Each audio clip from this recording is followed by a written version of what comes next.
Hello Value Farm, you're welcome back to my channel. In today's recipe, I'll share with you on how to make this fruit cake. This is so easy to put together. Let's get right in. Into your bowl, add in 1 cup of white sugar and you're going to turn it to a brown sugar by adding in 1 teaspoon of your browning. But if you have your brown sugar, you won't be needing this process. So add it into your white sugar and mix this very well. After mixing, you will have something like this. This is how to make your brown sugar. So if you are running low on brown sugar or you can't get brown sugar, you can actually convert your white sugar to your brown sugar by following this easy step. Just like that, we have our brown sugar ready. So I'll proceed now to add in my margarine. You can as well use butter. For this, I'm using 250 grams of margarine. So add it into the brown sugar and proceed now to mix this all together.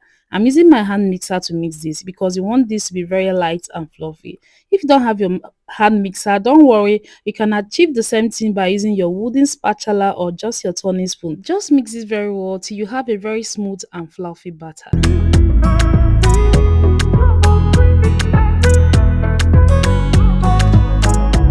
Once we are done mixing, we add in our flavorings. I use 1.5 teaspoon of vanilla flavor with exotic flavor.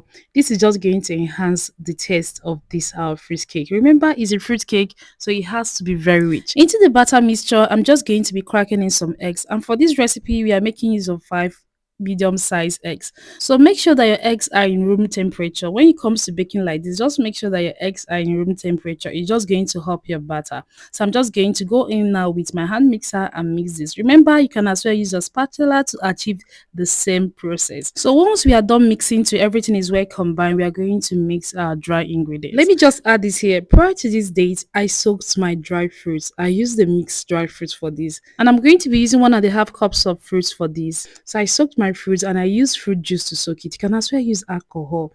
Make sure to soak this at least a day before the day you will bake your cake. At least it should soak for 12 hours.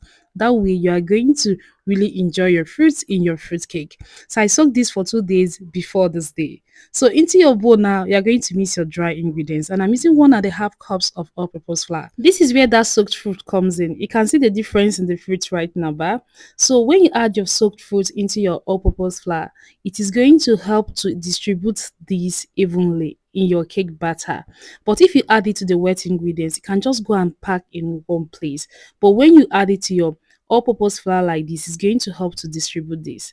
I added in all spice to this and I added in some coconut flakes and baking powder. I use 1.5 teaspoon of baking powder. Now I'm going to transfer these dry ingredients into the wet ingredients and make sure to reserve some of those fruits to use as your topping. So I'm just going to add this in batches. As we are adding, we are mixing.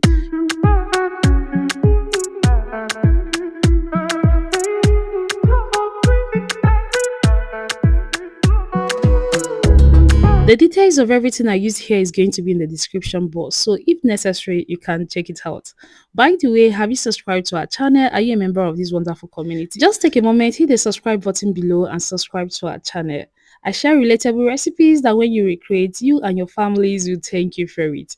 And after mixing, this is what you have. I just use my spatula to make sure that the under is well mixed. I'm just going to distribute this evenly into our baking pan. I'm using 4 inches baking pan for this and I'm using the tray pan for this. So I'm not going to fill up the pan. It's just going to be a medium sized cake. Remember that toppings I told you earlier? We are going to add it to the top of this cake. It's going to make it look beautiful and it's going to make it look attractive to eat. And I added in extra cashew nuts, some dates to this topping. After that, we're just going to snap our cake batter on the work surface to help release any trapped air. Like I said earlier, you can as well use your alcohol to soak your fruits. This is going to make it last longer.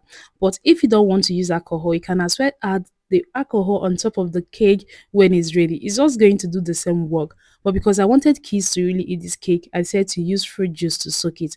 And if you're making for someone that don't like alcohol, you can as well use your fruit juice just like this to soak your fruits. So we're going to transfer this now to a preheated oven to bake. And once we insert a skewer into it and the skewer comes out neat, you just know that your cake is ready. Make sure to preheat your oven before you start baking. Once you start mixing, just preheat your oven. You can just put it at the lowest so the oven won't get too hot.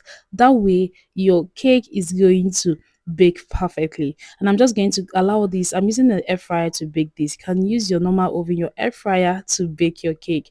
After about 25 minutes, this is what you have. I inserted the skewer and it came out clean. That way, our cake is ready. Very easy to prepare, right? And this will come out very nice like this. Please, mind you, I prepared my baking pan before putting the cake batter into it. I already have a video on this. All you have to do is to rub some margarine first on your baking pan. After that, you are going to top it up with some all-purpose flour. Dust up the excess before you transfer your cake batter so that it can come out easily without sticking. On the alternative, you can just make use of your baking paper. That will work too. And I'm just going to cut right in to show you how soft, fluffy and nice this our fruit cake is looking. This is so good and the fruits were evenly distributed. If you try this, you understand what I mean. See here, this tastes so good and the aroma from this cake here, you need to try this out. Before the end of the video, I'll show you how to preserve this cake if you want this to last long for you. But just take a moment and look at how fluffy and soft this is looking. And if you're not eating your cake immediately or you want to work on your cake later on, just make sure to use a clean film and wrap the cake. It's going to help it to remain moist and soft. So since we want to store some of these ones, I'm going in with a strong alcohol. As the cake is still warm, just pour in your alcohol. It's no longer very hot, it's warm. Add in your alcohol so that it can penetrate well into the cake. That way, it can help preserve the cake up to 8 days without it being in the refrigerator or freezer. And I'm just going to wrap this up like I said earlier. Thank you for watching. Make sure to like and share. I'll see you in my next one.